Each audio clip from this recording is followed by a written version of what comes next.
sejam bem-vindos ao FIBcast, o podcast da Faculdade Instituto Bíblico Ebenezer. Aqui é o espaço onde a palavra de Deus tem voz e você que deseja, portanto, conhecer a palavra de Deus, dirimir suas dúvidas acerca de temas, assuntos complexos que a Bíblia tem resposta, aqui é o seu espaço, aqui é o seu lugar. Então, você deve fazer inscrição no nosso canal no YouTube, você deve ativar as notificações para que sempre que colocarmos vídeos novos, você possa, portanto, ter acesso a esses vídeos e acompanhar todos os nossos episódios. Esse é o primeiro episódio, então venha conosco e aqui abordaremos um assunto de altíssima relevância. Quais são os riscos do aconselhamento pastoral sem o preparo? Esse preparo pode ser bíblico, teológico, psicológico, emocional. Nós vivemos um tempo em que diversas pessoas buscam diariamente auxílio, seja no gabinete pastoral, seja junto de outros cristãos. Então, inevitavelmente, o preparo acaba sendo de fundamental importância para que evitemos os riscos e possamos aconselhar essas pessoas de modo adequado. Para tanto, nós estamos recebendo aqui 3 ilustres convidados, a começar pela digníssima serva de Deus, missionária Ana Helena. A missionária Ana Helena, ela, na verdade, além de ser missionária, e membro, obviamente, da nossa igreja mãe, Assembleia de Deus de Madureira. Ela é casada com um servo de Deus, pastor Miqueias Dias, é mãe de 3 filhos. Isso aí!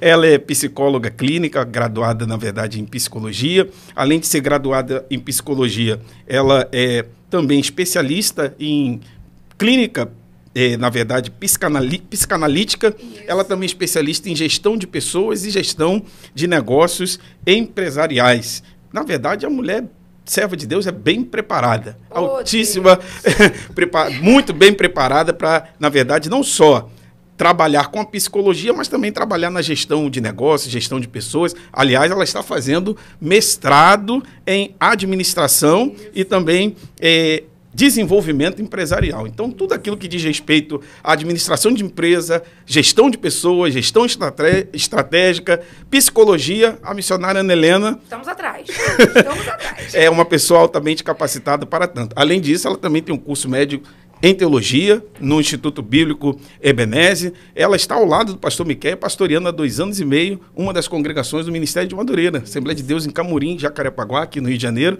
Então, essa serva de Deus, filha de pastor, neta de pastor, esposa de pastor, então ela tem experiência, além do conhecimento, preparo. E nora de pastor. E nora de pastor.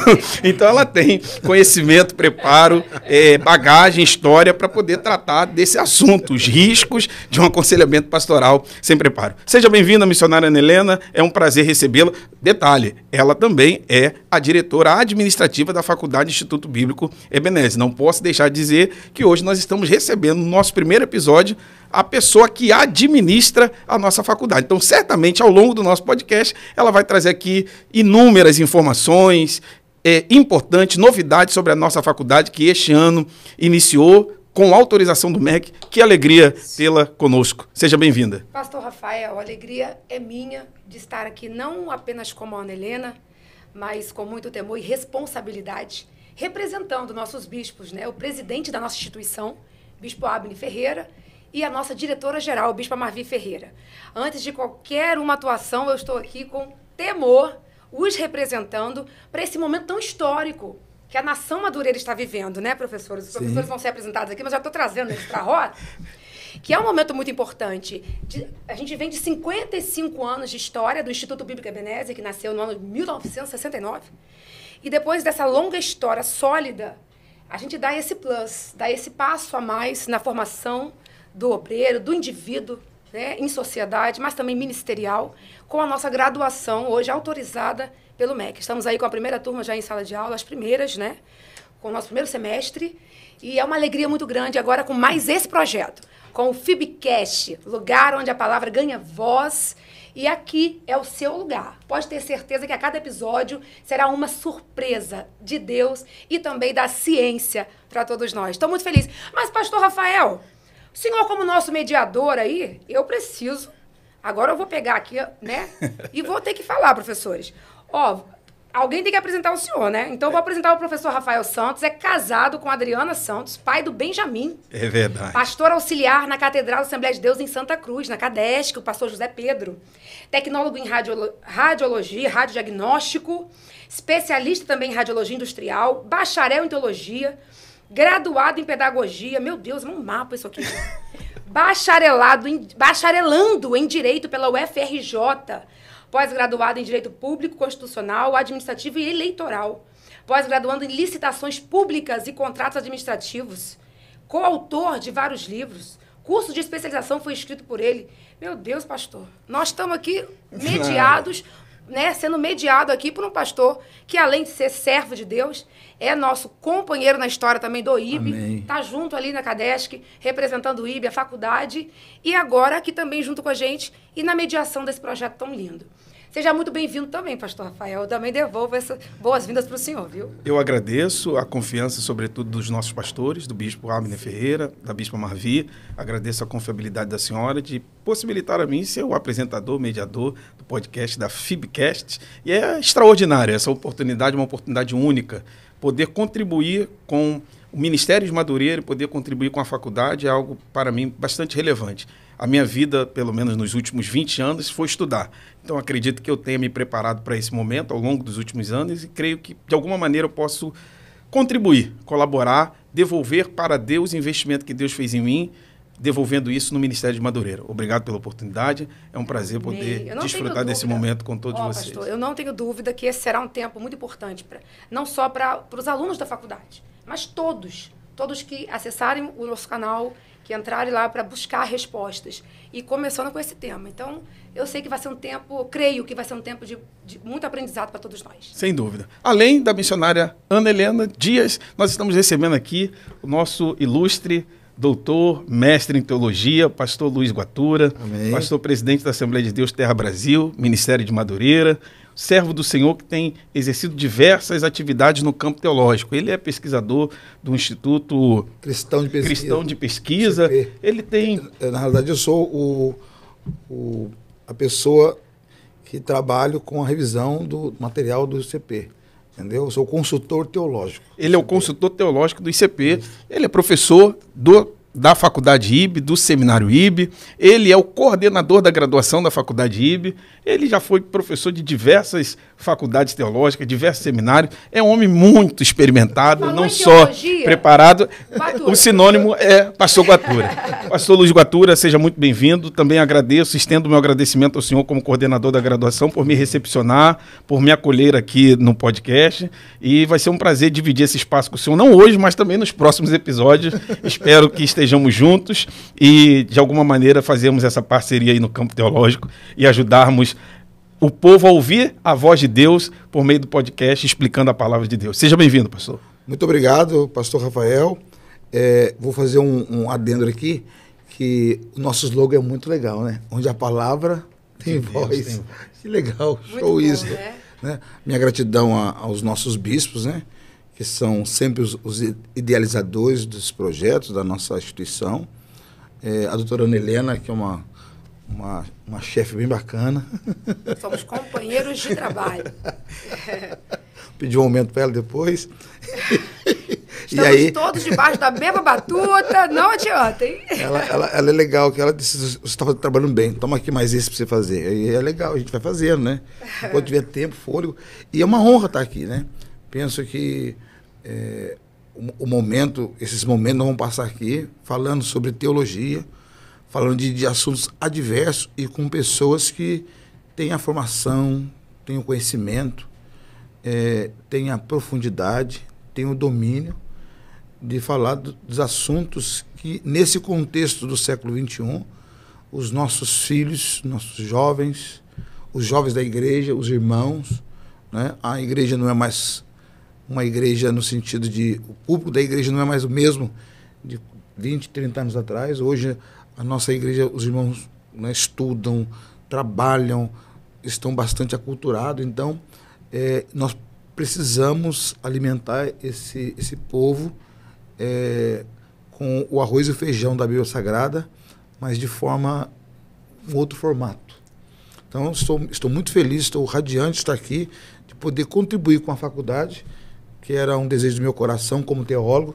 Eu sou teólogo há 30 anos, né? Eu me formei nos anos 90, me graduei em 90, em 91 eu me formei, e em seguida, em 95, comecei a lecionar na faculdade, porque eu emendei já o mestrado de livre docência, porque quando me formei, teologia ainda não era reconhecido, era um curso livre, amparado por um decreto federal, decreto 1051 do Ministério da Educação, né? Então, nós fazíamos o curso de graduação e depois procurava uma instituição de ensino superior que possui uma portaria especial e validava na filosofia. Então você fazia teologia, mas ela não tinha reconhecimento, mas a disciplina tinha.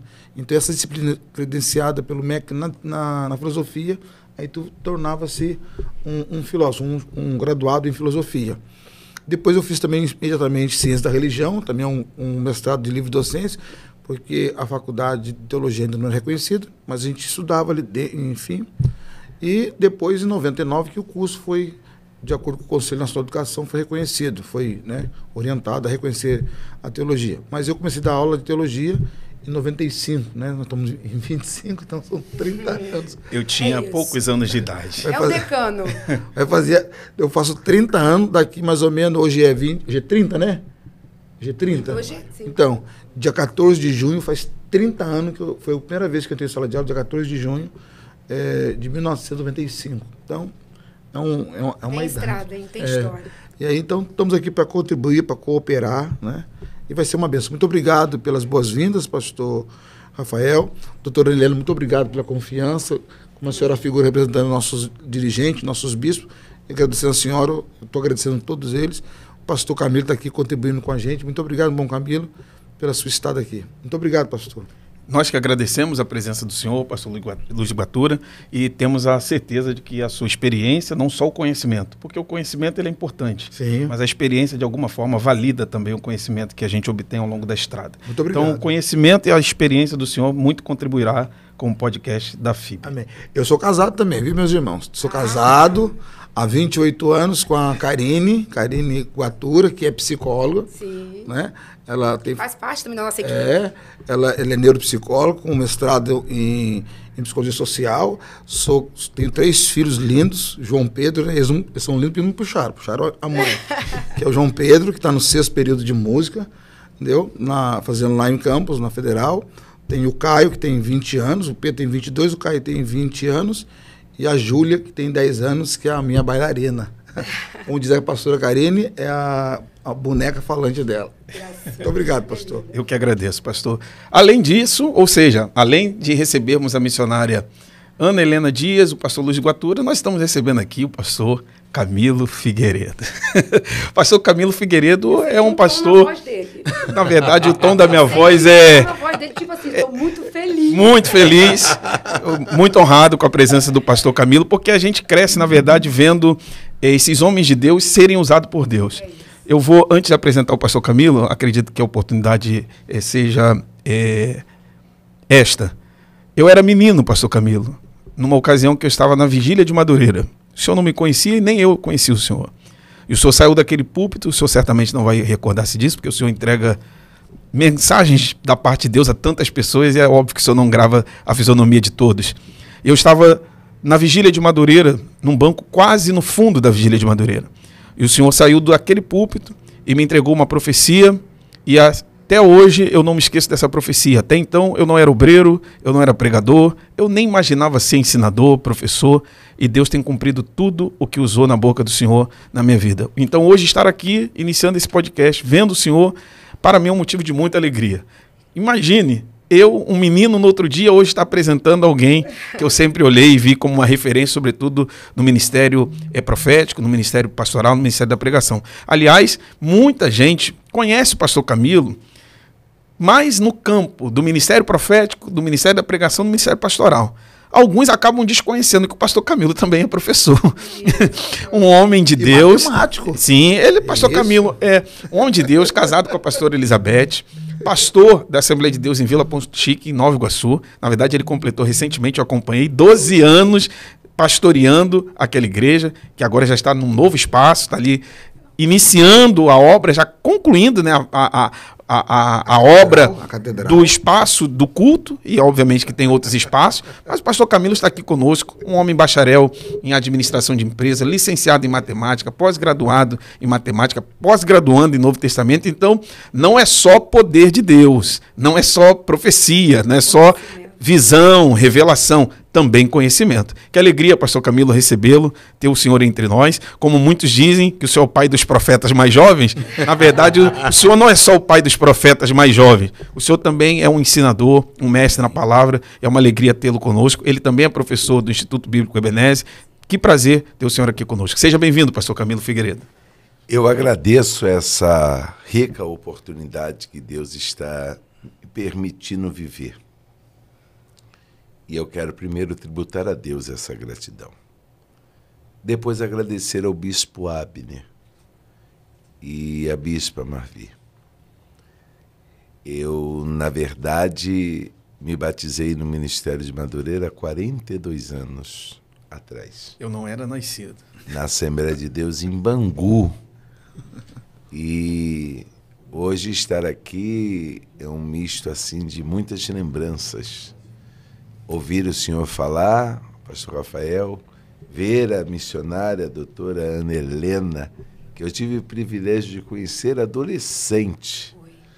Hoje ser esta líder e representar os nossos bispos, que Deus te guarde e te conserve.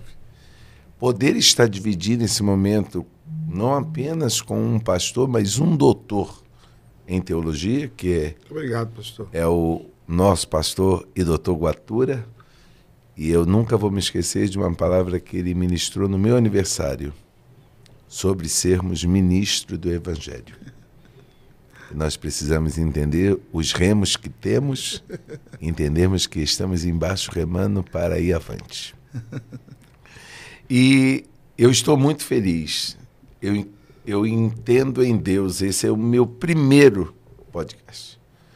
Eu nunca participei, então eu estou grato à instituição, né, FIB, que eu estou tendo o privilégio de fazer agora uma pós em Novo Testamento, não só eu, como a Beth, o Jonathan lá em casa, e a gente fica discutindo para poder responder os trabalhos, e quando eu vejo que a coisa vai ficando difícil, eu ligo para o pastor Guatura e ele diz assim, não vai desistir.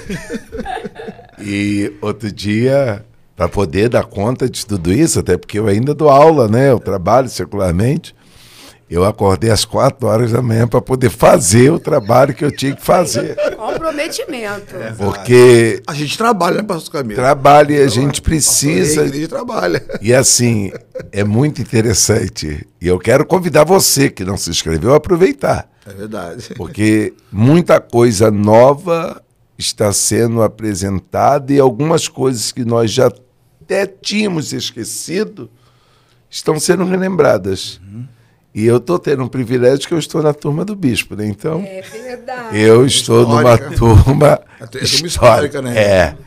E eu fico muito satisfeito, porque ali Deus está me dando a oportunidade, nesse mês, de viver 12 anos de presidência na Assembleia de Deus em Vila Ponte Chique, 42 anos de poder estar servindo ao Senhor e tendo sido batizado. Eu brinco que eu sou madureiro original, que eu nasci na igreja que o pastor Paulo fundou, né? Me batizei lá, tive o privilégio concedido por Deus e pelo nosso bispo na inauguração do 3º templo, eu poder orar na ceia, e foi um dia que marcou muito a minha vida.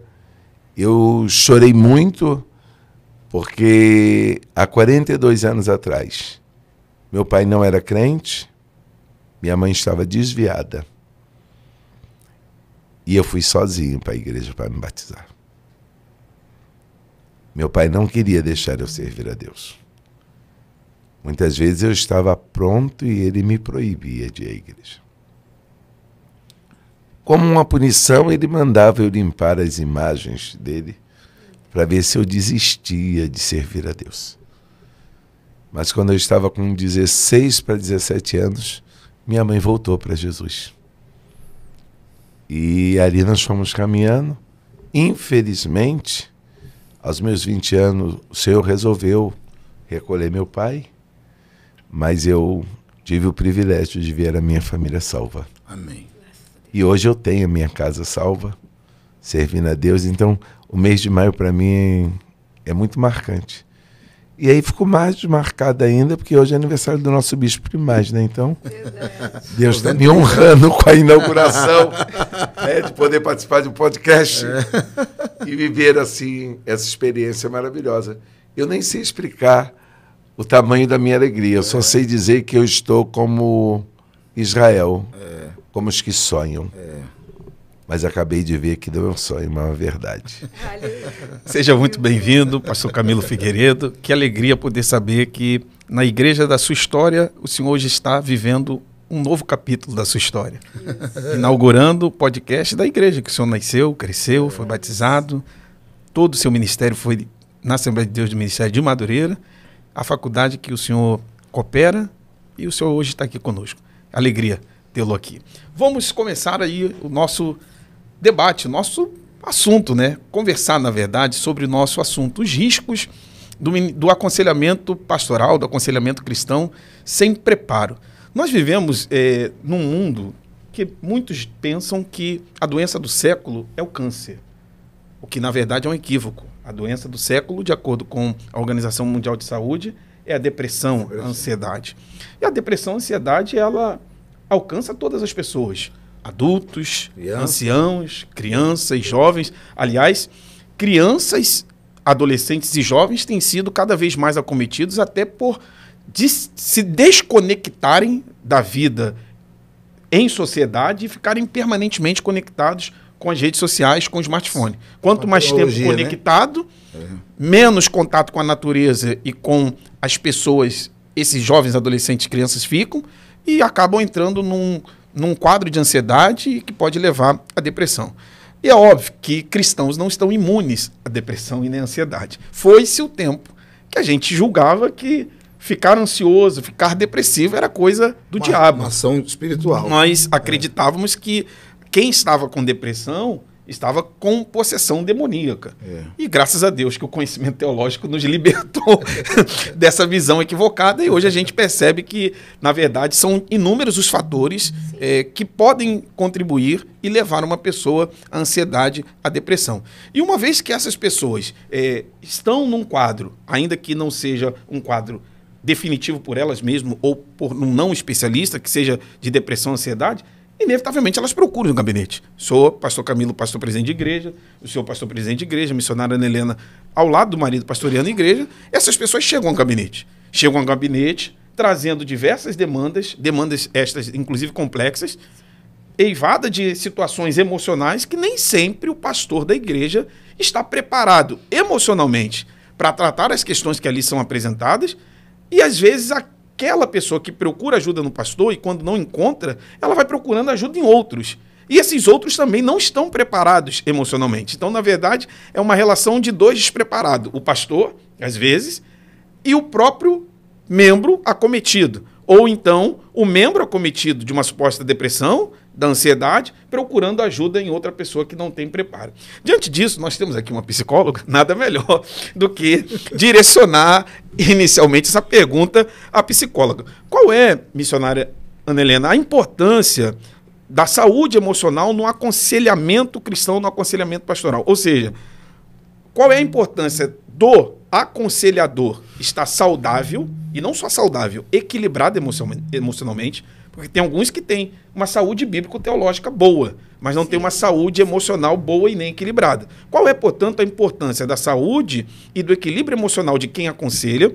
E não apenas a importância da saúde e do equilíbrio emocional de quem aconselha, mas também a importância da busca pela capacitação emocional para a prática do aconselhamento cristão.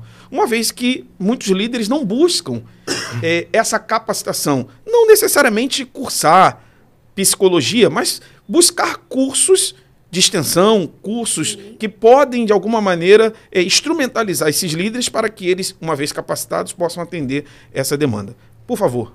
Pastor Rafael, eu vou pegar a última parte da sua pergunta para a gente entrar na primeira parte. Hoje nós estamos, a gente está até com uma turma em sala de aula, lá no Instituto Bíblico Ebenezer, aconselhamento cristão, aconselhamento pastoral. E a busca hoje por aperfeiçoamento precisa acontecer. A gente formou 2 turmas já, estamos na 3ª turma. E se todos entendessem a importância dessa qualidade, porque assim, o aconselhamento não é terapia, mas é terapêutico. É terapêutico. E outra, a principal chave do aconselhamento é a escuta. Como alguém vai ter a capacidade de escutar se não conhece a si mesmo e não escuta suas próprias mazelas? Então, eu acredito que parte lá do princípio de que o líder, para liberar palavras de cura, ele tem que estar curado. Mas enquanto seres humanos, a nossa humanidade grita, né? E a gente tem que saber até que ponto a gente está pronto ou não para atender o outro, no sentido de que qualidade vamos oferecer, tanto de escuta, quanto de uma devolutiva que aquele indivíduo vai te procurar no aconselhamento. Então, assim, no Instituto Bíblico Ebenezer, nós oferecemos o curso, eu não tenho como não falar, porque eu estou na sala de aula com esse curso, estou lá com os alunos, e além de viver na realidade da congregação que nós dirigimos, que nossos bispos confiaram a nós estar lá na frente, além do consultório, que aí eu estaria falando como psicólogo, mas eu quero falar nessa posição de liderança cristã. Nós abordamos vários aspectos, porque o líder ele precisa entender a perspectiva ética, ele precisa entender da perspectiva espiritual, ele precisa entender a perspectiva teológica e a psicológica. Então, eu acredito que o primeiro passo para aquele líder ser um bom ouvinte, um bom conselheiro, é primeiro que ele entenda, tenha esse senso crítico, né? Essa autoanálise de eu me escuto, eu sei dos meus limites, eu sei das minhas mazelas, dos meus temores, porque nós não podemos chegar para ouvir o outro com a bagagem abarrotada. Nós não podemos parar para ouvir o outro tomados de si, dos nossos sentimentos, das nossas convicções. Por quê? Se a gente for lá no início da criança, a criança conhece o mundo, a criança conhece a comunidade pela maneira com que a sua família apresenta. Nietzsche diz que o bem ou mal do homem na vida adulta está ligado à sua vida infantil. Ou seja, na nossa vida infantil, eu tive a minha experiência, o pastor Camilo teve a dele, Rafael a dele, o pastor Arthur a dele. Cada um teve uma bagagem, cada um foi apresentado de uma forma, cada um tem suas crenças, suas convicções. Então, quando nós paramos para ouvir o outro, a gente precisa estar vazio das nossas convicções. Claro, tudo está aqui, eu não joguei fora. Está na gaveta, está no compartimento hermeticamente fechado aqui, para que a minha escuta seja neutra. Então, vamos resumir, porque eu vou ter muita coisa para contar, se eu for levar isso muito adiante. O líder, para liderar, precisa estar emocionalmente saudável. Porque senão os púlpitos se tornam também lugares de ferir as pessoas, né? A gente usa muito uma frase, em que está ferido, fere. Então, para você curar, ajudar a curar, você precisa estar minimamente no estado de equilíbrio, para que você ajude o outro a caminhar. E ainda mais para sentar e escutar a dor de alguém. É aí que você tem que realmente entender. Se você não está em condição, marque para outro dia, aconselhe em outro momento, mas se organize primeiro. Não deu para aconselhar? Faça a sua oração, ore pela pessoa e marque em outro momento. Não tem como, pastor, porque a palavra ela pode dar vida, o que sai da minha boca, mas o que sai da minha boca pode também acabar com uma história. Então, ainda mais o líder, que é uma figura onde as pessoas colocam como parâmetro, como referencial. Então, é uma linha tênue, é muito perigoso. Pastora e missionária doutora Ana Helena, será que esse mal que permeia não é em razão de nós apresentarmos às pessoas hoje só um Peniel que transforma e esquecermos de conduzi-los a um jaboque para esvaziá-lo? Cada vez mais a nossa geração vai ficando no raso. Então posso e se não intervir? fica no raso... Sim. Não, é assim, eu falo muito isso na congregação. Para de molhar só o dedinho, mergulha fundo. Então, mas o que porque acontece? profundidade traz convicção, fé. Vamos lá. Mas o que acontece é que nós vivemos hoje uma geração que é dominada pelo que vê. Sim. E não pelo que houve. Facilidade. Então, o que tá em jogo hoje, se eu posso permitir usar essa palavra em jogo, em jogo hoje, é o seguinte, usando o que ela está falando, o que o senhor falou, quando Jetro vai em encontro com Moisés, e no acampamento, ele vê Moisés acordando cedo, sentando lá na cadeira dele, né? E é aquela fila, eu costumo brincar, aquela fila de NPS. Aí todo mundo pedindo conselho para ele, todo mundo. Porque não tinha ninguém para aconselhar, só Moisés. Aí Jetro disse, olha, você morre e você mata. Eles matam você e você mata eles, esse povo. É muito para você. Então procura dentro do povo. E é interessante que o texto de Êxodo começa não com a pessoa temente a Deus, mas com o capaz. A primeira qualidade para atender o povo, Jetro, inclusive, ela está fazendo até mestrado em administração, isso é um ponto alto da administração. Sim. A primeira coisa, embasado em Jetro, primeira coisa, procura entre o povo homens capazes. É a primeira coisa. Aí a segunda coisa, aí sim, temente a Deus. Terceira, de verdade. E o último, que aborreça a avareza. E aí o ponto alto desse texto é o seguinte, que a mesma pessoa que lidere, que ele fala 1.000, 100, 50 e 10. Mas a capacidade, ou seja, as qualificações de quem lidera, de quem vai aconselhar 1.000 pessoas, é capaz, temente a Deus, de verdade, que aborreça a avareza. E quem vai aconselhar 100, a mesma coisa. Quem vai aconselhar 50, a mesma coisa. Quem vai aconselhar 10, a mesma coisa. Então, ou seja, a qualificação para quem vai aconselhar 1.000, 100, 50 e 10 é a mesma pessoa. A mesma qualidade, a mesma exigência. Então, as pessoas são importantes. Esse é o primeiro passo. O segundo passo, que o senhor está dizendo, não tem que ir para um vale e depois no outro. Não é isso que você está dizendo? É porque, na verdade, Jacó só vive Isso. o Peniel porque se esvaziou. Aí acontece, então. Aí vem a Bíblia. Aí vem a Bíblia. Porque o Senhor Jesus, ele esvaziou a mulher samaritana. Entendeu? Ele sentou, porque o teólogo faz esse papel. Então, o papel do teólogo é sentar e ouvir o outro. Mas a grande verdade é que hoje nós precisamos atender necessidades, mas não conseguimos conduzir as pessoas a enxergar os vazios que elas largaram pelo caminho. Mas então, o Senhor Jesus deixou esse exemplo. Ele mostrou para a samaritana. No entanto, quando você lê o capítulo 4 de João, ela domina o assunto. Ela domina o assunto. Quando ele pede, ele rompe o silêncio pedindo água para ela. Então, quando ele pede água, ela segura na rédea do assunto. Né? Ela detém o poder do diálogo. Ela acusa ele, ela começa a perguntar, mas você é isso, você não é isso. E ele só na defensiva. Até a hora em que ele fala assim, traga teu marido. Porque ela pede água para saciar sua sede, que a água que ele dá não ia ter mais sede. Então ela diz, então me dê essa água, para não ter que vir aqui tirar mais água do poço, que o poço é fundo. Aí Jesus diz para ela, então traz o teu marido. Quando ele fala isso, ela vira monossílaba, ela fala assim, não tenho marido. No texto você sente que ela se recua. Aí Jesus assume a posição. Muito bem, falasse a verdade. Muito bem. Não que ela não falou as verdades, mas naquele momento falou uma verdade profunda. Aí Jesus disse, teve 5, e o que tem agora não é o teu marido. Então, como diz o psicólogo, ele achou ali veio, fala, aponta o... Achou o detalhe, o gatilho, a chave. Obrigado. O gatilho foi, você teve 5 e o que você tem agora não é o seu marido. Então, então precisa achar o gatilho. Quando eu falo de esvaziar, porque, sim, doutora Helena, quando Jacó vai se encontrar, ele pensa que ele é resolvido. E não é. Porque ele anuncia, avisa Esaú que Jacó, ele fala o nome dele. Que a impressão que a gente tem é que ele passou toda a vida não falando. Ele fala. Só que ele fala o nome, mas não se esvazia do Jacó. Porque ele ora, mas usa estratégias como sempre usou. Do Jacó. De Jacó. E o interessante, pastor, eu vou pegar a palavra que o senhor falou sobre se esvaziar para viver. Esvaziar para poder fazer e ser eficaz.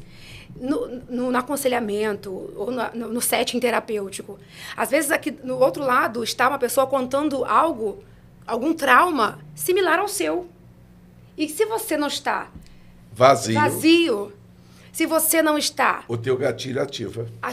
E outra coisa, você vai automaticamente... Sem querer, querer transferir as suas...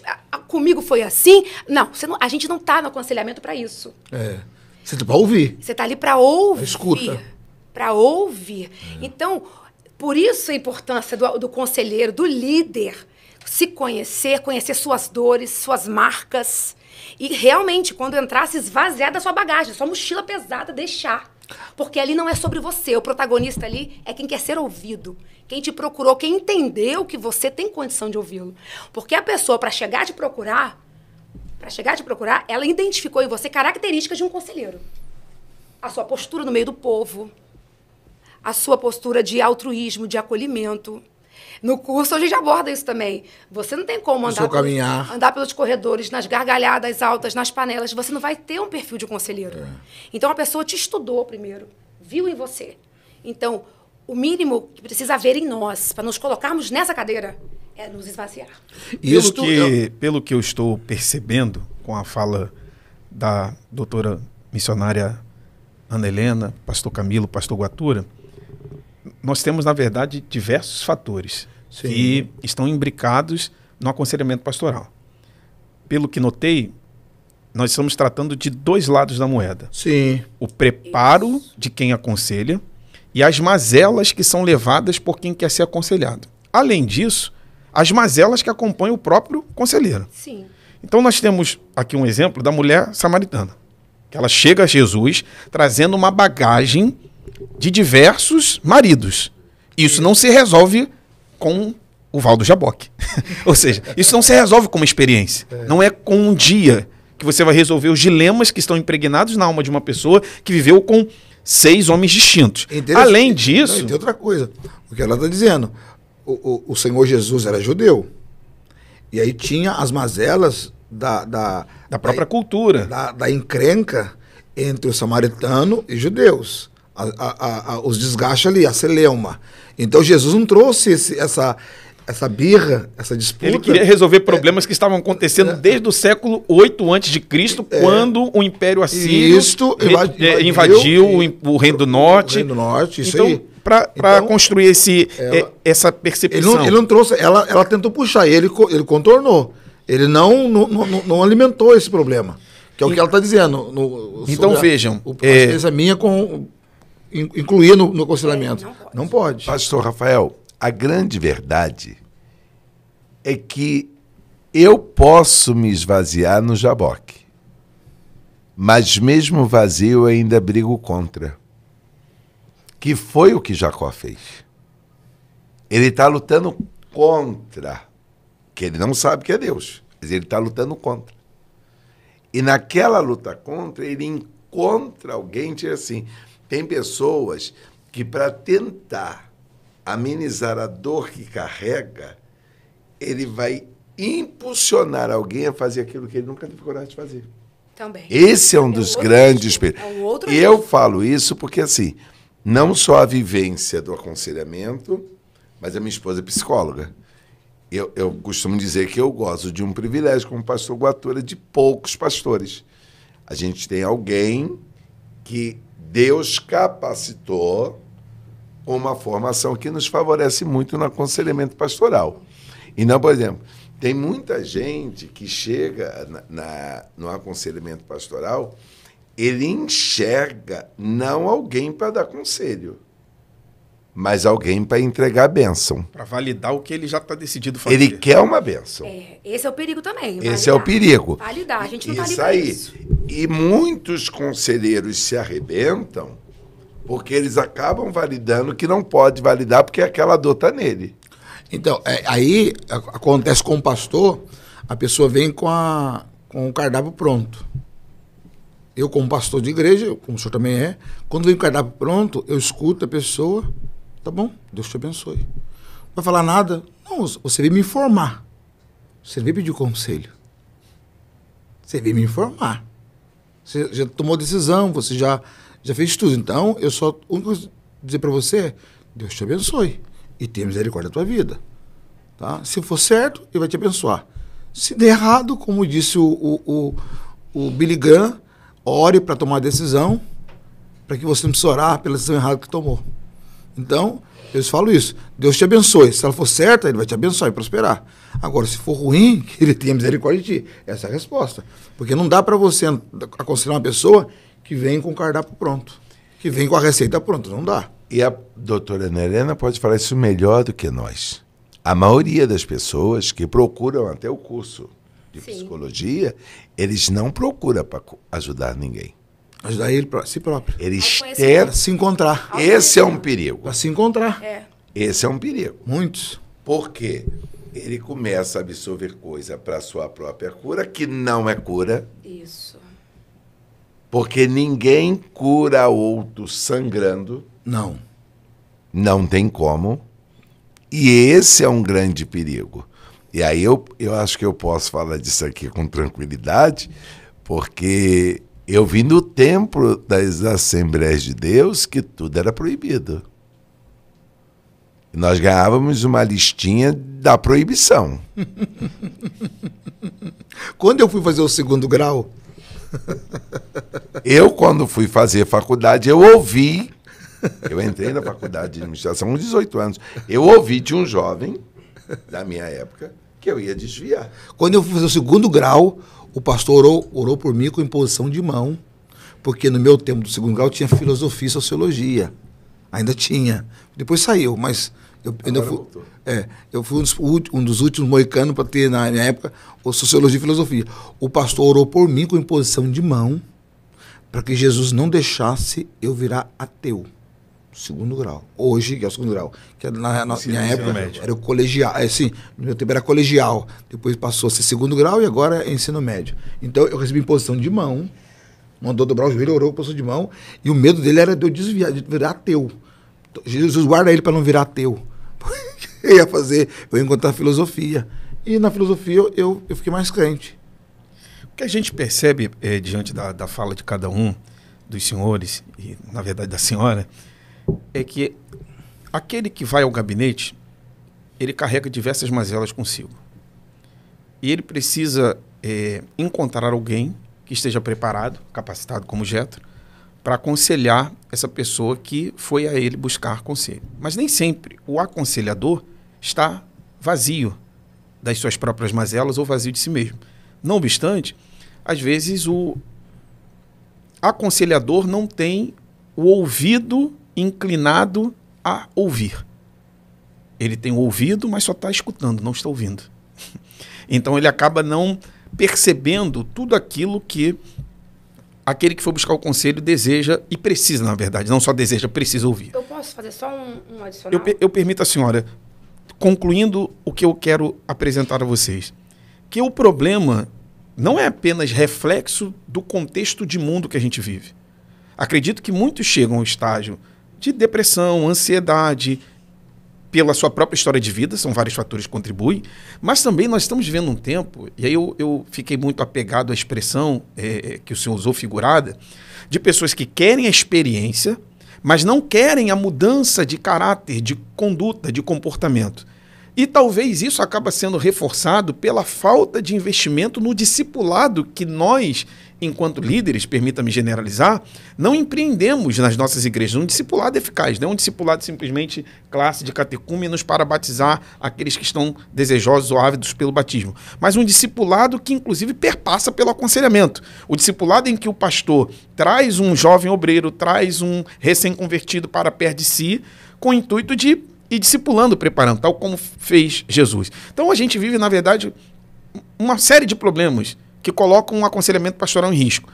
O líder despreparado ou o membro despreparado, o liderado que muitas vezes vai buscar o conselho, mas ele não percebe que o problema não só está naquele fato que ele foi levar, mas está na própria história de vida dele. Não é aluno nascido da escola bíblica dominical, não valoriza a palavra de Deus, não é uma pessoa que busca Deus em oração. Isso tudo fragiliza emocionalmente uma pessoa. Então ela fica mais suscetível, vulnerável para um problema emocional. E aí vai buscar ajuda de quem às vezes também precisa de ajuda emocional e não está preparado. Então, a gente, na verdade, precisa tratar os dois lados, né?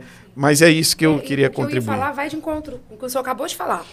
É tão importante essa capacitação desse conselheiro a ponto dele entender que aquele aconselhamento ele não pode se transformar numa muleta para aquela pessoa. Né? Aquele aconselhamento, ele precisa vir, logo após ele, um aprofundamento espiritual. Aí entra o seu papel como liderança espiritual. Ali você sentou como um conselheiro. Pós momento de atendimento, aí você tem que retomar o aprofundamento espiritual, o cuidado, a busca pela palavra, uma vida de oração, para que a pessoa entenda que em Cristo, com apoio, juntos, vai dar tudo certo. Porque se você não está vazio, você automaticamente vai te gerar alívio carregar aquela pessoa no colo. Aí você vai cometer um erro muito grave. A igreja não é feita de uma pessoa. Você tem outras demandas para atender e outros que precisam também ser ouvidos. Não digo só pastor, mas líderes, num todo. Então, o aconselhamento ele precisa ser, às vezes, uma ponte no meio do caminho, às vezes uma porta de entrada, mas algo que, de fato, leve a um único lugar, o aprofundamento espiritual. Maravilha. Então, o líder, de fato, tem que entender o seu papel e o lugar dele como conselheiro. Olhando para a pessoa de nosso Senhor e Salvador Jesus Cristo, como conselheiro supremo, como pastor, sumo pastor, a gente percebe nas Escrituras Lucas, o historiador, fazendo referência a Jesus Cristo. Lucas capítulo, o Evangelho de Jesus Cristo, segundo escreveu São Lucas, capítulo 2, versículo 52, a Bíblia diz que Jesus crescia em sabedoria, ou seja, Jesus crescia intelectualmente, Jesus crescia em estatura, isto é, Jesus crescia fisicamente, Jesus crescia em graça para com Deus, ou seja, Jesus crescia espiritualmente, e em graça para com os homens. Crescer em graça para com os homens, traduzindo, é crescer socialmente e emocionalmente. Então, Jesus Cristo, como o líder supremo, por excelência, aquele com o qual nós podemos aprender acerca de tudo, ele crescia intelectualmente, fisicamente, espiritualmente, emocionalmente e socialmente. Em outras palavras, Jesus Cristo estava preparado em todos os aspectos. Diante disso, pastor Luiz Guatura, qual é a relevância do preparo intelectual, bíblico-teológico? Porque no primeiro momento nós estamos tratando da importância do preparo emocional, sim, do equilíbrio emocional. Mas não é só emoção, ou não são apenas as emoções que precisam ser saudáveis, equilibradas. O conhecimento bíblico-teológico, ou seja, o cognitivo, o intelecto, ele também é de fundamental importância. Porque às vezes a gente vive um desequilíbrio. Conhece a Bíblia, mas não sabe lidar com as questões emocionais. Ora muito, mas não conhece a Bíblia. Conhece a Bíblia, mas não ora. Conhece a Bíblia, mas na hora de aplicar é desequilibrado emocional. A gente precisa encontrar, na verdade, um ponto de equilíbrio entre todas essas áreas do conhecimento. Pastor Rafael, será que conhecemos ou temos só informações? Conhecimento é diferente de informação, de fato. Porque, por exemplo, no tempo do Covid, nós tínhamos milhões de informações. Isso. E tivemos muitas mortes. Porque informações que não são trabalhadas para virar conhecimento se perdem. Viram um assassinato. Ela tem dado validade. Porque, por exemplo, no tempo do Covid, nós vamos pegar uma coisa que foi atual. Sim. Ah, porque tem que lavar a mão. O pessoal botava uma bacia com água sanitária. Você não pode isso. E aí? Não era isso. A questão não era lavar o pé, não era lavar a mão. A questão era, precisava o povo entender que precisava aumentar a imunidade. E isso não era dito. Nós tivemos pessoas que tinham recursos e morreram com muitas informações e sem nenhum conhecimento. E tivemos pessoas que pegaram essas informações e transformaram em conhecimento. Eu estou dizendo, lógico que eu posso estar muito errado, estou diante de uma doutora, estou diante de um outro doutor, do senhor que também é um mestre, mas eu não consigo acreditar que alguém que tem conhecimento bíblico continue cheio das suas mazelas. Mas a pergunta que que vem à baila, pastor Camilo, é justamente essa questão, qual é a importância, ou se não é importante, ou se é importante. Não, é importante, mas o que eu estou dizendo é isso. Será que o que nós estamos vendo o povo adquirir são informações então, na e realidade, que acham que é conhecimento? nós precisamos separar duas coisas. Então, ouvimos aqui a psicóloga falando de um viés de psicologia, da ciência do psique. E aí, na psicologia, o psicólogo, ele não, se eu estiver errado, me corrija. Ele não intervém a pessoa, ele orienta, ele vai ali, tipo, né? Ele não pode dizer, não, faça assim, assado. Não. Já o conselheiro, ele é a bengalinha. Ó, você vai fazer assim, se você fizer errado, não vai dar certo, vai fazer assim, que é o conselheiro. É o conselheiro do rei. A palavra conselheiro, ela é embasada do conselheiro do rei. O rei está com a cabeça perturbada, não sabe qual tomar decisão, então o conselheiro vai, não, tem que fazer assim, assim, ele alivia a pressão do rei. Então, o conselheiro eu vou trazer para a visão pastoral, para teologia e pastoral. Então, o Senhor Jesus disse para Pedro, você já está limpo pela palavra que eu tenho te ensinado. Então, a Bíblia é água que limpa. Tá? A Bíblia é água que limpa, a palavra é água que limpa. O senhor disse uma coisa interessante, é informação e conhecimento. No contexto de hoje, como professor há 30 anos, estudo teologia há 43 anos, eu digo, nós temos informações, infelizmente. Por que informações? Porque hoje a maioria dos ensinadores, se eu posso dizer isso, pega pronto a comida e requenta. O senhor é de um tempo, e eu sou de um tempo, em que o pregador, ele trazia uma mensagem fresquinha, e que o senhor não esquece, que eu também não esqueço. O senhor ouviu o nosso pastor, que era um simples, que pregava no púlpito da igreja, e uma mensagem, ele era simples, não tinha conhecimento quase zero, teologia não era muito bem visto na Assembleia de Deus, era uma coisa meio assim, reservada, era para poucas pessoas. Mas o senhor viu o pastor pregando uma mensagem tão profunda que eu tenho certeza que o senhor usa muitos textos, muitas comparações, muitos comentários nas mensagens dos pregadores, desses nossos pastores, que eu também uso até hoje, eu uso. Na minha formatura, o Túlio de Barro fez uma exposição. O Túlio de Barro não era uma pessoa simples, mas ele fez uma exposição que eu nunca esqueci. Eu me formei em 91, e ele falou na minha formatura esse texto. Então já são 34 anos que ele falou, já nem existe mais, mas a mensagem que ele falou na minha colação de grau sobre a questão do Mateus 11, 28, eu não esqueci, profundo. Então acontece, hoje nós temos informações, por quê? Porque isso aqui, a tecnologia, ela requenta, e a pessoa não se aprofunda. Vou usar a expressão de cair de paraquedas. O pregador pega um texto, ele cai de paraquedas, ele prega, mas ele não sabe aonde começa e aonde termina. Ele não constrói um pensamento, ele não constrói.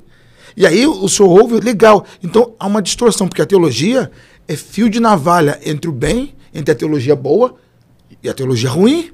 Porque Paulo diz a teologia boa, ele fala que o Timóteo tinha que experimentar a teologia boa. Então, e a teologia boa e a ruim é dividida por um fio de navalha. Então, se o senhor dá uma torcida, o senhor já cai na teologia ruim. E como a pessoa não tem um conhecimento adequado, não passa por um banco da educação, do ensino, da instrução. E qual era a nossa instrução? Você pode perguntar aí na sua casa, qual é a nossa instrução? Da igreja 30, 40 anos atrás, está dizendo que a teologia não era bem vista. Era a escola dominical com doutrina. A nossa escola dominical tinha 120, 130% dos membros aluno, porque criança, adolescente, as pessoas que moravam, que não eram casados no cartório, não eram membro da igreja, mas eram aluno da IBD. Então, a nossa IBD tinha 150, 140, 130% da igreja era aluno da IBD. 100% de membros, e os outros 30, 40, 50% que não eram membros, mas frequentavam a igreja e era aluno. E aí estudávamos todo domingo aquela gotinha, aquela vacina, que a vacina é uma gotinha. A gente tomava essa gotinha todo domingo e ninguém chegava atrasado. Eu sou fruto de escola dominical. O senhor também deve ser, ela também, o senhor também. Mas hoje nós não temos isso, porque hoje as pessoas não consideram a IBD. As pessoas se acham maior. E aí a falta de conhecimento, conforme aí, vamos voltando para a Bíblia de novo, a falta de conhecimento faz o meu povo errar. E aí vem a resposta da sua pergunta. A importância do conhecimento para o aconselhamento. A pessoa precisa estar embasado na Sagrada Escritura para poder ofertar. Porque, na realidade, ela tem um depósito. E quem vai no depósito pensar as palavras, pegar as palavras e colocar na boca dela para te aconselhar é o Espírito Santo que conhece você. E eu estou aqui, eu sou um vaso cheio, onde ele vai colher daqui para poder te orientar. Porque se você não tiver, você pode dar um conselho e matar uma pessoa. Você pode destruir uma pessoa, você pode destruir um casamento. Então, existe essas possibilidades. Então, a sua palavra, informação, e aí a pessoa quer aconselhar com informações. Informações não funcionam. Permita-me, pastor Guatura, utilizar essa última fala do senhor, que não basta apenas o conhecimento, mas é necessário também ter o discernimento. Sim, também. Para que o conselheiro conceda a quem foi buscar o conselho o direcionamento adequado. Não Sim. apenas à luz do conhecimento, que é indispensável, mas também à luz da percepção, do discernimento da graça de Deus que ele está tendo naquele momento. Eu falei, o conselheiro, na visão pastoral, ele é a muleta. Aliás... Vou contar uma experiência do século passado. Sim. Eu era ali do departamento de mocidade em Lorena, São Paulo, eu sou paulista, e nós fizemos um trabalho para o Congresso de Mocidade para trazer visitante em todos os cultos da mocidade no período que a gente decidiu o Congresso. E aí, no último domingo que decidiu o Congresso, era trazer o máximo possível de visitante. O meu irmão, que hoje é mestre de obra, então tem uma formação bem simples, né, pedreiro, mas ele tornou-se mestre de obra depois de tantos anos trabalhando, tem uma empresa, e aí ele trouxe o cunhado dele, irmão da irmã dele, irmão da esposa dele, que não era mesmo crente, não era crente de Jesus. Convidou ele estava desempregado 4 anos. E o casamento marcado 45 dias depois desse domingo. Desempregado 4 anos, casamento marcado. E aí ele foi no culto. E o pastor Paulo Marques, que já morreu, de parte da eternidade, pregou. E no final da mensagem chamou ele. Vem cá, vem cá. E falou para ele, olha, você está desempregado, você vai assumir um compromisso daqui a algum tempo, daqui a algumas semanas, coisa parecida, e Deus está abrindo uma porta de emprego para você amanhã. Isso era domingo, segunda-feira. O moço chorou, e aí no final, depois falou isso para ele, chamou outras pessoas, enfim, e perguntou se alguém dele queria aceitar Jesus, e ele aceitou Jesus, converteu a fé pentecostal. Na segunda-feira, 8 horas da manhã, chegou um telegrama. Tem um telegrama ainda, né? Telegrama da Embraer. Ele tinha mandado um currículo para lá 3 anos. 3 anos depois, a Embraer achou o currículo dele e mandou Você acha que você não conhece o que é telegrama, né? Claro que eu conheci. Eu conheci também. Telegrama, 8 horas da manhã. Foi para a Embraer, já foi para lá, fez os exames, tudo certinho. Terça-feira estava trabalhando já. E aí, na quinta-feira começava o congresso. Ele foi em São José, Lorena, São José, 80 quilômetros.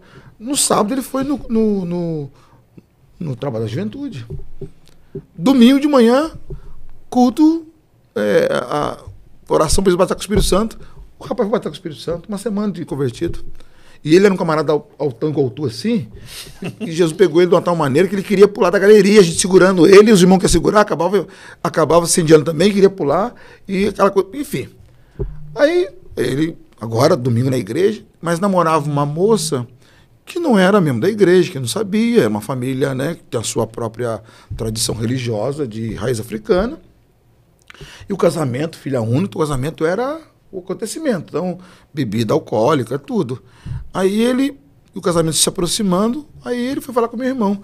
E como é que vai ser, Daniel? Vou casar, fulano não é da igreja, ela é de religião de tradição raiz africana, como é que vai ser? Não, vamos falar com o pastor. Vamos falar com o pastor. Aí o pastor, não, vai lá agora, acabou tudo, não gosto de ser crente, acaba o casamento. O camarada saiu do gabinete, cabeça baixa. Aí meu irmão falou assim, o que aconteceu? Não, o pastor mandou acabar o casamento, tudo, tem casamento não, que a moça não, vai ser uma derrota da minha vida. Aí, meu irmão, você quer um conselho de amigo, não de pastor, de amigo? Claro, esquece o que o pastor disse. Casa, Não fale que você agora aceitou Jesus, se converteu à fé pentecostal. Não fale nada. Case com a moça, tranquilo. Você vai morar onde? São José dos Campos. Não, você vai embora. 80 km de Lorena. Daqui 3 meses, depois que passar a lua de mel, tranquilo, você senta com ela e conta a sua experiência que teve com Deus e diz que foi Deus que falou com você, ou o emprego, tudo foi Deus que fez, e que você vai seguir o seu caminho da fé e ela segue dela. Ele fez isso, casou direitinho. 90 dias contou para ela, disse, não, também quero ir para lá. E foi para lá. Se converteu também. 2 meses depois, ele bateu com o Espírito Santo. Para encurtar a história, eu estive agora em São Paulo, ele já é avô. Então veja que não é só o conhecimento, é também a sabedoria. Na verdade, eu vou nessa escala, né? Informação é uma coisa, conhecimento é outra e sabedoria é outra. O conselheiro, ele não precisa ter apenas, ou não deve ter apenas informações. Ele precisa ter também conhecimento. E não só conhecimento, precisa ter sabedoria e, junto da sabedoria, o discernimento. Aliás, há na Bíblia um caso bastante interessante, registrado no primeiro livro dos Reis de Israel, capítulo 3, versículo 18 ao 26. O caso das 2 mulheres que foram até Salomão pleitear de quem era o filho. E quando elas levaram o caso a Salomão, o que Salomão recorreu? A uma estratégia sábia, e aquela estratégia deu a ele o discernimento para que ele pudesse saber de fato de quem era o filho. Direciono, pastor Camilo, essa questão ao senhor. O senhor que é um homem, não que seja mais crente do que nós, todos nós somos servos de Deus. Eu não vou conseguir deixar o senhor caminhar para ele sem eu falar uma coisa. Sim. Ouvindo o pastor Guatura, claro que a minha perspectiva é psicológica. Sim, claro. Tá? Eu falei também isso aí. O papel do conselheiro não deve ser de muleta. Não deve, pela qualidade dessa relação, pela qualidade desse diálogo. E na história que o senhor contou, o amigo podia assumir o risco, porque poderia não dar certo. Mas e o milindre de um pastor assumir o risco de dizer sim ou não? Ele errou. Ele não tinha por que dizer não para ele. Vamos orar, vamos pedir direcionamento a Deus. Vamos ver se ela quer vir agregar a sua fé. Como amigo, ele podia assumir o risco. Mas como pastor, o pastor não podia decidir que sim e nem que não. Sim, então, o discernimento do amigo... Foi importante, porque o amigo conhecia ele conhecia profundo. Isso. O rapaz estava namorando com a moça, tinha uns 5 anos de namoro, noivo, tudo. Sim. Mas então, você entende você que, verifica, então, na perspectiva psicológica, ética, o pastor não podia ter dito sim nem não. Nós estamos falando sobre o conselheiro. Sim. Eu trouxe uma experiência de um pastor... Sim. Um pouco conhecimento, tá entendendo? Um pouco conhecimento, que tem aquela visão quadradinha que não, tem que ser assim. E o conselheiro não pode ter essa visão quadradinha. Na verdade, o conselheiro, ele pode ouvir. Ele escuta. Ele pode ouvir e não decidir a vida do outro. Porque às vezes no gabinete, pastor Camilo, as pessoas querem, na verdade, encontrar no pastor, a expressão que eu já usei, a validação daquilo que elas já estão, direcionar um que ela gosta, que ela quer ouvir. Delas. Isso, elas já tomaram a decisão delas. Mas como eu ia dizendo, o senhor que é um homem, não que seja mais crente do que nós, como eu falava aqui, é porque quando a gente se refere ao pastor Camilo, inevitavelmente vem à memória homem de oração, homem que lidera círculo de oração. Ministério linear. Exato. Um homem que Deus usa nos dons espirituais. E, lamentavelmente, hoje há uma descredibilização da utilização dos dons e até mesmo uma utilização equivocada dos dons. E, analisando esse caso de Salomão, a gente entende nos dias atuais que ali se fazia presente o que no Novo Testamento é denominado de dom da palavra da sabedoria. E aí, então eu pergunto ao senhor qual é a importância para o aconselhamento pastoral do conselheiro ter uma vida de oração, uma vida devocional, e qual é o ponto de equilíbrio na utilização dos dons no ato do aconselhamento? Porque é muito possível que, por exemplo, alguém vá buscar conselho no seu gabinete e o senhor tenha a manifestação dos dons naquele momento. Qual é o ponto de equilíbrio na utilização dos dons no ato do aconselhamento pastoral? Porque não basta apenas a gente ter o preparo emocional, a psique equilibrada, não basta a gente ter uma formação bíblico-teológica correta, aquilo que a gente chamaria de ortodoxia, não basta ter uma doutrina correta, mas é necessário também ter uma vida espiritual à altura das demandas que a gente recebe no gabinete. E muitas vezes a gente recebe pessoas no gabinete que mentem, que enganam, que ludibriam, e o dom, ou os dons do Espírito se fazem indispensáveis para casos como esse. Como foi, por exemplo, no caso das 2 mulheres de Salomão. Então, no caso das 2 mulheres, Salomão teve uma orientação de Deus, porque Deus já tinha dado a ele, mas ele trabalhou também com a informação que ele adquiriu ao longo da vida. Primeiro que nós precisamos entender que diante dele não tinham 2 mães. Tinha uma única mãe e uma reprodutora. Porque tem mulheres que são reprodutoras. E tem mulheres que talvez não reproduzam, mas são mães de verdade, que são as mães que trabalham com adoção. E são verdadeiras mães. O que ele percebeu? A mãe de verdade vai preferir o filho vivo do que morto. Independente de estar com ela ou não. Independente. Porque uma mãe, eu não estou falando de uma mulher, uma mãe, ela abre mão do privilégio dela em função de um filho. O amor é incondicional. Aí nós vamos à Bíblia, porque o amor de mãe é muito semelhante ao amor de Deus. Sim. O amor de Deus é doador. Para e pensa. Essa mulher está dizendo, deixa com ela. Eu prefiro doar, mas ter ele vivo, do que não ter nem eu nem ela. Porque hoje o que a gente tem, na verdade, são pessoas tão adoecidas e que quando chegam para um aconselhamento, essas pessoas que às vezes estão aconselhando, e eu tenho esse conflito em entender que alguém preparado, exemplo, doutora Ana Helena, criada no Evangelho, com todo um histórico, né? Avô pastor, pai pastor, sogro pastor, marido pastor, irmão pastor. E pastoreando igreja. Pastoreando igreja. Com o marido. Mas será que a fala da doutora Ana Helena de hoje é a mesma de tempos atrás? Isso pode ser. Quando ela só tinha um conhecimento bíblico? Por exemplo, eu não estou fazendo aqui apologia que não seja. Mas será que toda depressão é tão terrena mesmo? Será que toda crise de ansiedade é só uma questão de vamos tratar no consultório com um psicólogo? Aí é que vem a questão da informação. E aí eu vou usar um texto de Jesus.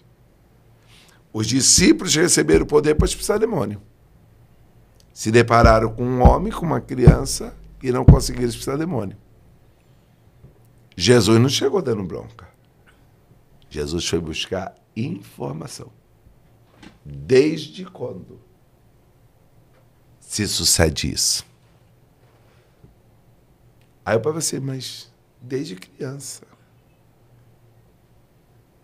Após a informação, o que eles tratavam como manifestação diabólica era resultado do que já era uma ação diabólica e eles pensavam que era natural. Porque quando Jesus liberta o menino, ele não fala assim, sai você que manifesta e joga ele no fogo. Ele fala espírito de surdez e mudez. Não é natural, doutor Guatura? Uma pessoa pode ser muda. Mas Jesus identificou que aquela surdez e aquela mudez tinha uma ação maligna. A grande verdade é que nós, muitas das vezes, no aconselhamento, ou espiritualizamos tudo, ou naturalizamos tudo.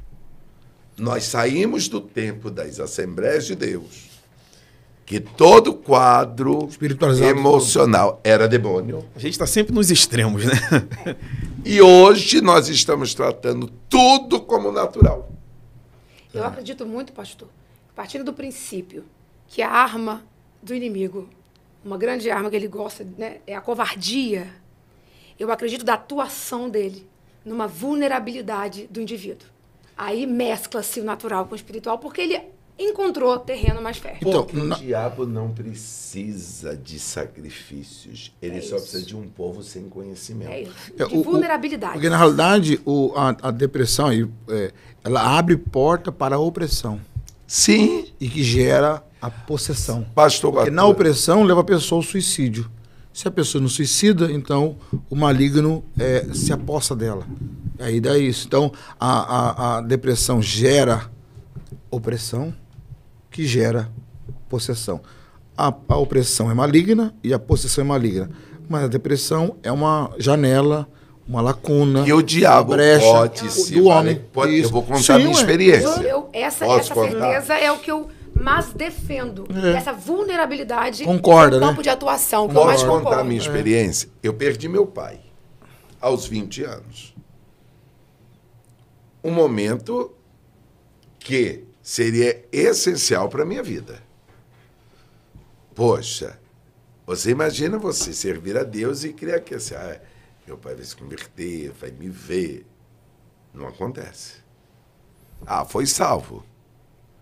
Mas eu não tenho o privilégio que o Pedro tem. Eu não tive esse privilégio. Pedro vê o pai dele pregando. Eu não tive. Meu pai foi salvo, ótimo. Mas eu queria ter o privilégio que tenho com a minha mãe. Como referência. Com a minha mãe. Eu não tive. Ok. Quando meu pai falece, eu era o crente.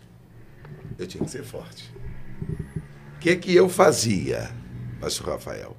Eu pegava um retrato do meu pai. Quando eu estava assim, caminhando, eu vinha, pega o retrato. Aí eu ficava olhando. Aí eu começava a chorar. Chorava. E isso foi me causando uma tristeza profunda. A lacuna foi se acentuando. E o retrato se tornou o lugar que eu me derramava. O que eu passei a fazer para minha mãe não ver? Ainda era solteira. Eu descia 2 pontos antes da minha casa, vinha andando chorando. Para quando chegar em casa, eu era o vaso, né? Então o vaso não podia ter sentimentos. Não pode ter problemas. Eu vim dessa escola. A ponto que o que era instruído a gente dizer, um vaso não vive rindo. Não dá gargalhada. Você tem que ter postura. E ninguém respeitava que eu era um jovem em luto. Eu preguei um dia após sepultar meu pai. Ninguém lembrou que o jovem pregador estava de luto. Só que isso foi se acentuando. E eu não falava com ninguém. Até porque eu era o vaso. E eu fui piorando. O que eu passei a fazer? Eu já não queria interagir muito. Fui me recolhendo. Eu ia à igreja. Nunca fui de falta à igreja. Eu era igrejeiro. Até que um dia, eu já não aguentando aquela dor, eu fui orar. Não foi no quarto, não foi na sala. Eu entrei no banheiro para chorar e orar. E levei o retrato. Quando eu ouvi a voz de Deus. E o Senhor falou para mim assim, tu queres ser liberto desta tristeza e dessa dor? Eu falei, quero. Ele falou, destrói essa foto. Eu falei, por quê, Senhor? Ele falou assim, tu não percebe, mas demônios se aproveitam dela para roubar Sua paz. a tua paz e as tuas emoções diante do Cristo que nós estamos. Quando eu rasguei e que eu orei, eu sinto saudade do meu pai. Não tristeza. Mas não tenho dor. Então, Era uma coisa natural. É. Gente, quem não vai ter... Era uma foto, mas era aquela. Então, é porque ela... Aquela foto era uma porta de entrada para a foto um tranquilo, mas o problema diabo usou espiritual. ela como porta. Aquela. Isso. Tanto que eu tenho outras. Mas aquela... É como se aquela foto, ela tornou-se o foco, tornou-se a canalização da sua energia. É, a energia, a lacuna, Doutora Helena, a o brecha. diabo tem muitos anos de existência. E nós não. E nós ainda estamos num prejuízo. Que Adão Ele é nos legou. vidente, ele nos vê. E nós, muitas das vezes, não o vemos. O conselheiro Então, ele precisa ter essa Tem que ter percepção. esse discernimento. Porque quando Jesus falou isso, Jesus expulsou o espírito de surdez e mudez e o menino não se jogou mais no fogo. O que Jesus estava ensinando? Tome cuidado Vê onde para tá. não tornar espiritual o que é natural. É. Mas também não naturalize O que é espiritual. aquilo que é espiritual. E o espiritual pode tornar, ou pegar o natural para fazer, para Pastor usar como Guatura, brecha. quer ver um É o seu detalhe? caso. As pessoas vão dizer assim, não, mas fulano está tendo um transtorno no casamento porque tem um espírito que persegue. Não. Fulano foi criado num ambiente que ensinaram a ele a imoralidade. Isso. E dentro de uma cultura, e aí eu estou falando dentro de uma cultura que nós vivemos no nosso país, que ninguém quase percebe. O senhor já parou para analisar o quanto de mães com carreira solo nós temos no Brasil e o que nós estamos vivendo hoje no Brasil? Inclusive dentro das igrejas. De homens que não têm poder de decisão, de homens que vivem endividados, de homens que têm vários transtornos. E isso tudo é fruto de quê? De uma ausência paterna. Mas o nosso país é consagrado a um tipo de situação que tem a figura de uma mulher, mas nunca tem a figura de um homem. Parece tão normal, né? Mas tem um cunho espiritual. E muitas das vezes a gente não quebra. Aí a pessoa chega na igreja, ao invés da gente pegar a informação para tentar fazer ela entender que foi o que Jesus fez, foi o que Eliseu fez com discernimento. Declara-me o que tens. E ela está dizendo, eu não tenho nada. Eliseu está pensando, mas peraí, aqueles meninos é nada? Aquelas crianças que tu deixou em casa, tu veio aqui buscar recursos, tu trata elas como nada? Foi quando ela caiu em si. Não, peraí, eu tenho um pouco de azeite. Ele falou, legal. Por que você, ao longo da vida, distribuiu os teus vasos vazios pelas ruas? A grande verdade é que a gente precisa ter discernimento, porque sai daqui, vai lá no pastor Guatura. O pastor Guatura é um teólogo. Então, logo ele vai ter uma fala De teólogo. baseada Sim. como teólogo. Aí ele se depara com a doutora Ana Helena, que é uma teóloga, porém ela é uma psicóloga. Que é o... Aí ela pode pegar só os conhecimentos, e eu vou encerrar aqui, porque eu vivi essa experiência, doutora, com a Beth. Um casal que chegou para conversar conosco, o pastor Rafael e o doutor Guatura. E quando estamos conversando, a Beth usando as técnicas que vocês têm. Porque vocês têm os apetrechos. Que é as ferramentas. As ferramentas. Eu não tenho nenhuma. Mas quando eu estava ouvindo a Beth falar, eu me lembrei do que eu aprendi com a irmã pequena e a irmã Vitória. Foram as duas mulheres que tiveram um poder de influência muito grande na minha vida. A irmã Vitória já não mais existe, a irmã pequena, hoje de muita idade. Mas como meus pais não eram crentes, elas eram mulheres de influência espiritual. Sim. E elas me ensinaram o seguinte, ao conversar com alguém, pergunte a Deus que espírito está atuando ali. Eita. Porque pode ser que seja um espírito humano, pode ser que seja um espírito maligno, algum espírito tem.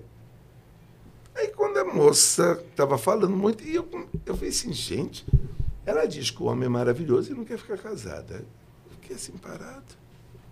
E a Beth falando, a Beth, não, minha querida. Eu parei, pastor Guatura. Quando eu parei, eu vi um homem chegando, todo ataviado, e abraçando ela, era criança. Aí quando eu parei assim, fiquei olhando, e a Beth falando, e ela, não, mas não tem jeito, eu não presto. Aí eu parei e falei assim, Beth, me dá a palavra. Aí eu olhei para ela e falei assim, minha filha, aqui não é o pastor, não é o psicólogo, porque eu não sou. Agora eu estou te falando, você está diante de um homem de Deus.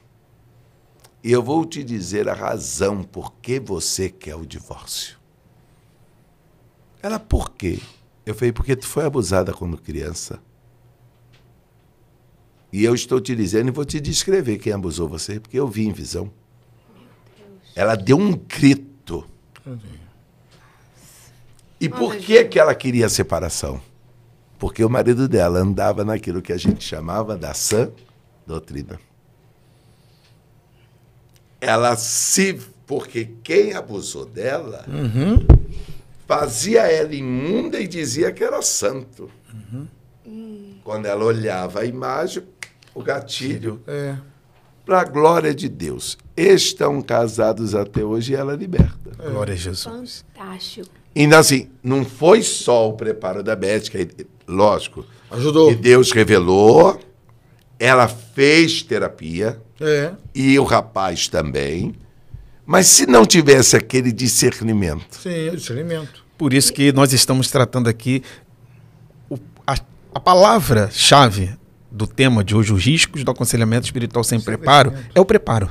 É o preparo. O preparo emocional, o preparo teológico, o preparo espiritual. E aí a gente precisa acabar com essas caixinhas de perguntas. Permita-me, pastor Camilo, não entre agora, deixa eu caminhar. Eu tô querendo deixa dar eu uma caminhar para também. concluir esse podcast trazendo exatamente esse assunto. Essa receita.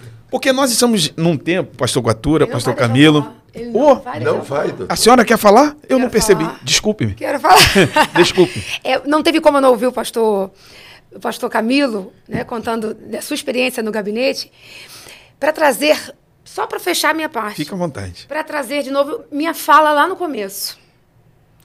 Uma relação familiar saudável. A estrutura a qual estamos hoje oferecendo aos nossos filhos está definindo a qualidade da igreja, Sim. do povo cristão. Sim. Se a gente for falar pela psicanálise das relações edípicas, se a gente for falar da importância do papel paterno e materno, e essa ausência, às vezes, de um ou de outro, com essas inversões de papéis, nós estamos, sim, enfrentando um crescimento abrupto na demanda de aconselhamento, nas filas por terapias. Por quê? Porque na família a base não está sendo sólida. Porque se você tem uma base da pirâmide sólida, você balança, enverga, fica com medo, temeroso, mas volta ao mesmo lugar. Mantém no caminho. Mantém-se. Então eu falo que não tem como mesmo. É o espiritual junto com o conhecimento teológico, mas toda a formação da psique, Começa na família. da construção do caráter do homem e da sua estrutura para enfrentar as adversidades, começa ali na ambientação familiar que é oferecida desde a primeira infância. Então, eu não poderia deixar de enquanto ele falava, eu fui desenhando e veio impelido essa fala. Cuidemos de nossas famílias. Porque nós teremos conselheiros aptos, emocionalmente teremos ouvintes mais prontos a absorver corações mais ensináveis, com uma base familiar saudável. Muito obrigada.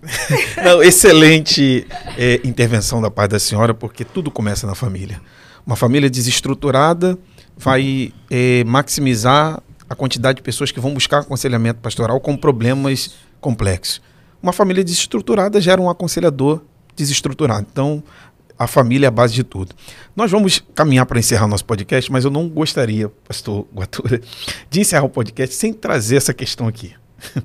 Nós vivemos na era digital, isso é inegável. Aliás, nós estamos aqui como resultado disso. O mundo é digital.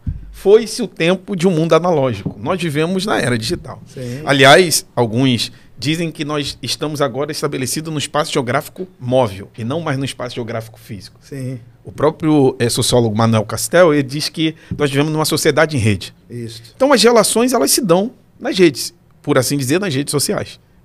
Então as redes sociais se tornou uma espécie de gabinete pastoral. Via caixinha de pergunta. Que embora pode ser uma ferramenta de interação, de um ponto de partida para dirimir dúvidas, eu costumo dizer que, na verdade, não existem respostas simples para as perguntas complexas. Há pessoas que fazem perguntas complexas nas caixinhas e querem respostas simples ou rápidas. Impossível.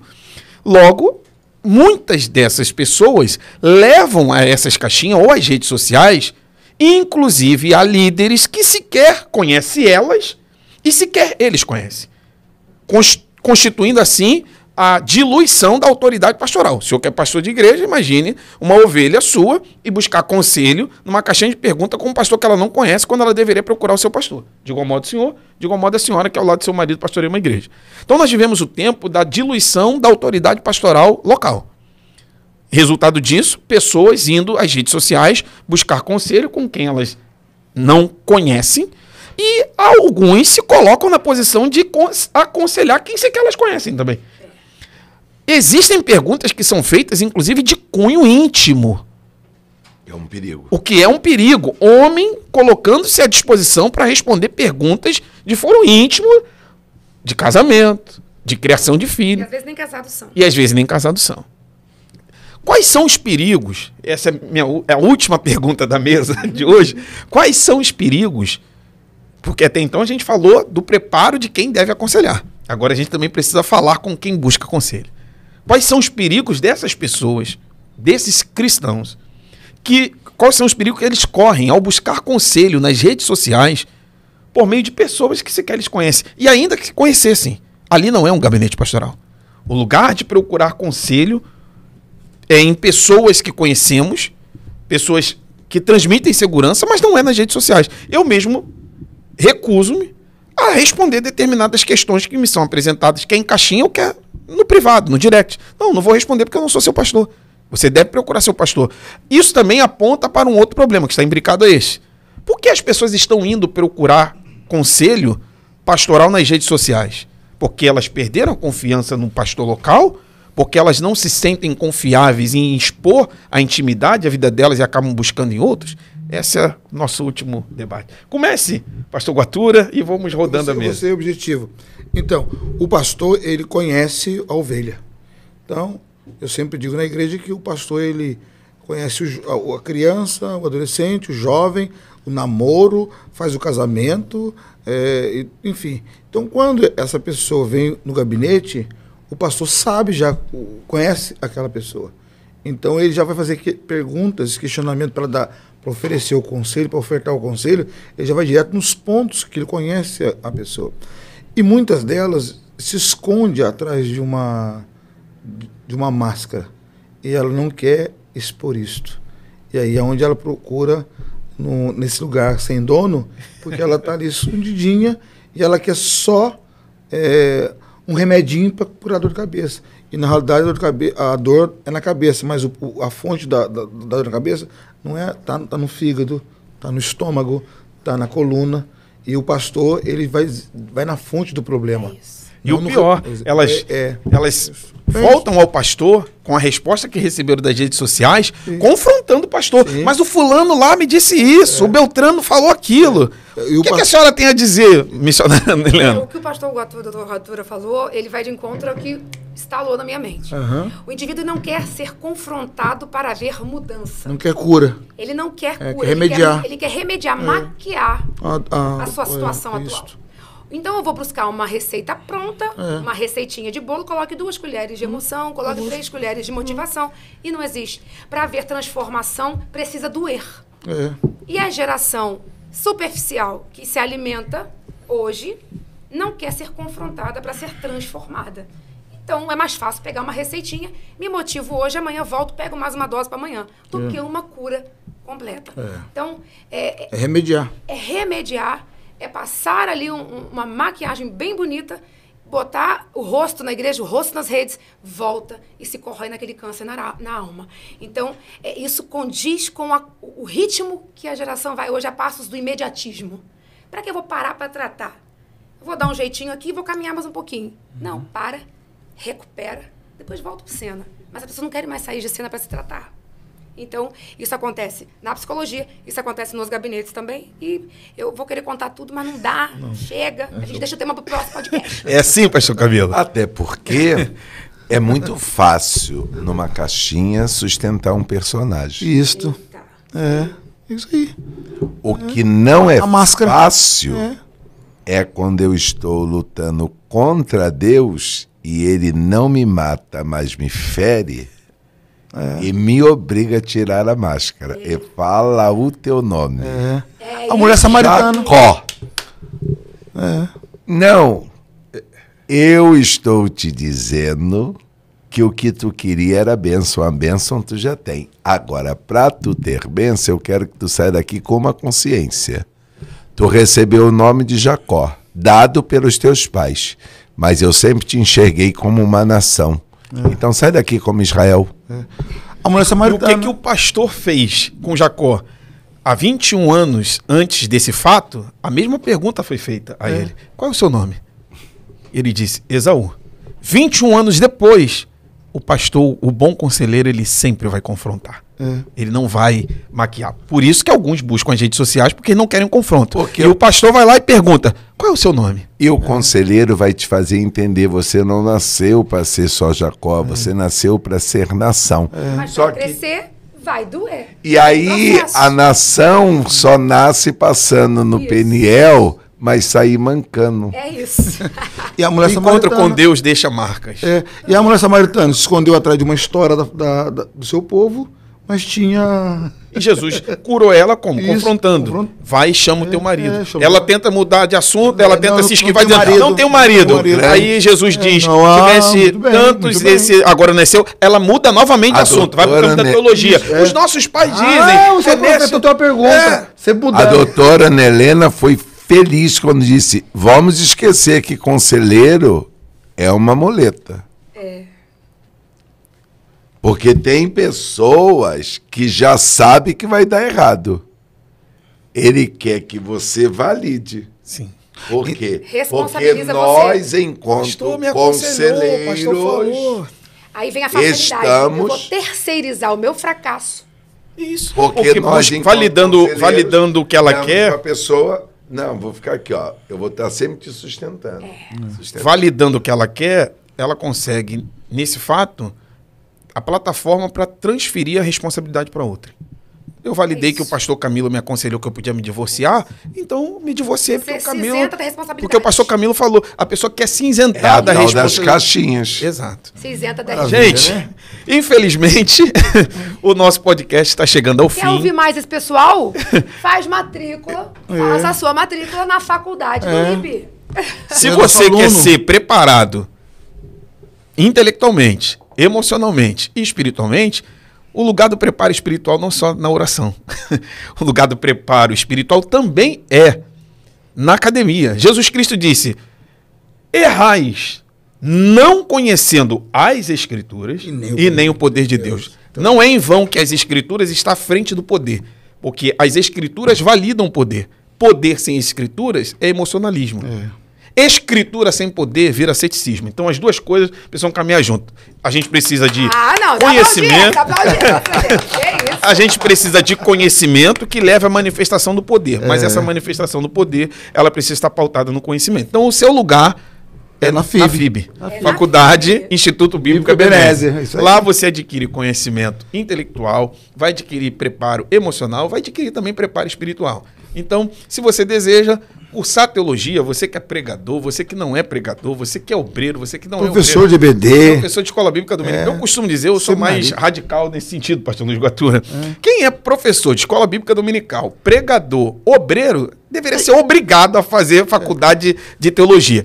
E todo crente, membro de igreja, também deve estudar teologia, porque teologia não é só para pastor. O senhor quer ser Teologia é advogado, para né? O todos. senhor quer ser advogado. Não pretendo advogado. Não, mas o senhor quer ser advogado, né? Não, O senhor está estudando para ser advogado. Estudo direito, mas a intenção Direito, não é isso. advocacia, de Mas fato. vamos lá, então, sentido o senhor está fazendo técnico. direito. Isso, Para ser advogado tem que fazer o quê? direito. Então, quem quer ser pregador, quem quer ser pastor, quem quer ser obreiro... Estuda teologia. Tem que ser E o teólogo. plano a mais, nós temos o curso livre, Sim. extensão, Do curso básico Inclusive, e tem médio. aconselhamento pastoral, não de tem? aconselhamento Pastoral. cristão, pastoral. Isso. É só nos procurar. E a pós favorece para quem não tem uma formação teológica completa, tem os Isso. cursos Informação- outras mas formações. que tem formação em Isso. outras áreas, É outra- de fazer. Outra graduação. Eu, particularmente, estou aconselhando. É.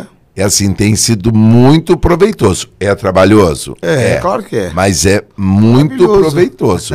Entendeu? Então, faça a sua inscrição. Melhor, acesse o site da nossa faculdade, www.faculdadeib.com.br. Pronto, tem tudo lá. Acesse as nossas redes sociais, busque as informações. Você pode fazer pós-graduação em História do Novo Testamento, É correto? História e Teologia do Novo Testamento. História e Teologia do Novo Testamento. Você tem o curso Bacharel em Teologia e tem outros cursos Tem o curso de extensão, básico, tem o curso médio, tem o aconselhamento cristão. Capelania, Isso. ou seja, toda uma rede para você capacitar o seu ministério. O Instituto Bíblico Ebenezer, que é mantenedor da faculdade, Isso. a faculdade IB. Instituto Bíblico Ebenezer, tem tudo aquilo que vai preparar você para ser um instrumento poderoso nas mãos de Deus e na sociedade. E subir na escadinha. Se você quer ter voz, seu lugar é na FIB. Amém. Deus abençoe. Até o próximo episódio. Amém, paz.